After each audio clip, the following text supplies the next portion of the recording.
I had a discussion recently about contemplation. How important is contemplation for the church, for theology, for our daily life, for spiritual life? Contemplation wasn't seen or understood as close to be central to spiritual life. This prompted me to decide to say a few things about contemplation. Contemplation indeed is a central subject for spiritual life. Of course, here we are talking spiritual life. We are not talking just plain Christian life, because Christian life have different stages of growth. So we are talking about what, for instance, Teresa of Avila would call the supernatural, which starts from the fourth mentions of the interior castle. Before that, the grace of God works, but it works with what Teresa of Avila again calls the general help of the grace of God. So contemplation, which is by definition supernatural, which means enacted by the grace of God, which is beyond our capacity. This is why we call it supernatural. It means is beyond our nature, beyond what we can produce. So contemplation starts from that moment onward, which is a personal intervention, direct intervention of the Holy Spirit in our life. So this is the beginning of what we call contemplation. And of course, contemplation itself, which is the outpouring of the Holy Spirit, will develop. The more the Holy Spirit enters in us, the more the Holy Spirit acts in us and through us, the more He purifies us. And the purification goes through different stages, from the outer part of our being to the inner part of our being, going through our emotions. Contemplation itself will grow, will go from a human way of interacting with the action of the Holy Spirit toward a more divine way of acting with the Holy Spirit. Why then is contemplation important? Understanding and defining contemplation. Because if we can't define correctly contemplation, and we have to admit that we have so many schools of spirituality in the church today, and each school defines it its own way. We have a very slim allusion to the contemplation in the Catechism of the Catholic Church, which underlines the minimum, I would say, but still it's not enough. So why contemplation is important? Why understanding, defining contemplation, understanding how it works, its conditions is important?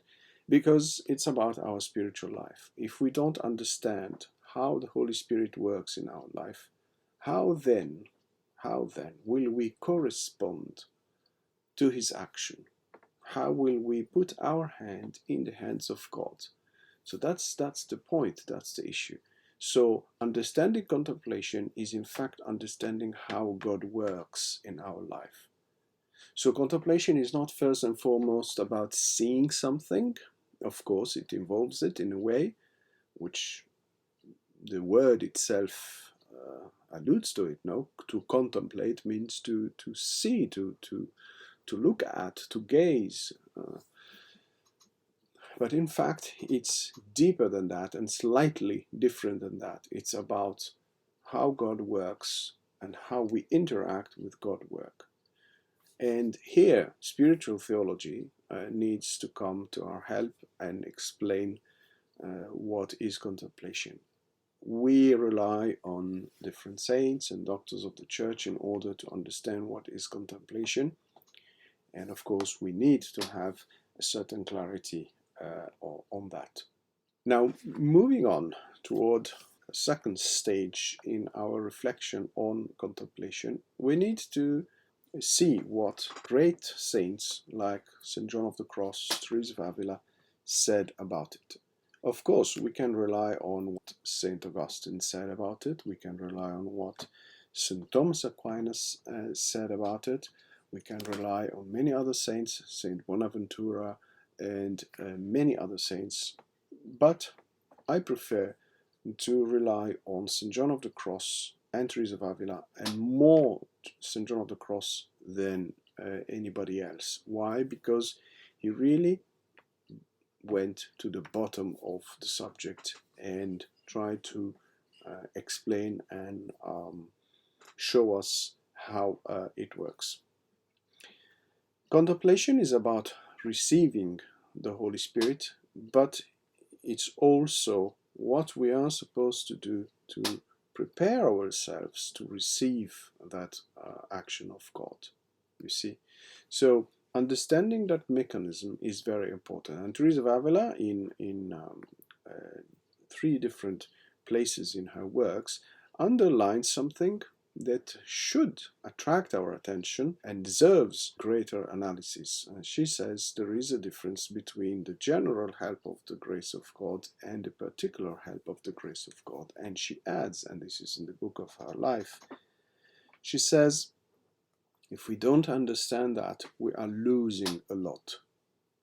So if we don't understand how the grace of God and our preparation, our closeness, how we adapt ourselves, how we draw closer to God, if we don't know how this meeting occurs, then we are losing what? We are losing the graces that we are supposed to receive on a daily basis. You see, that's another point. So it is important to analyze, understand, not only on a theoretical level, but also on a practical level. So theory is very important, because without theory we are doing anything, just anything, whatever occurs to us.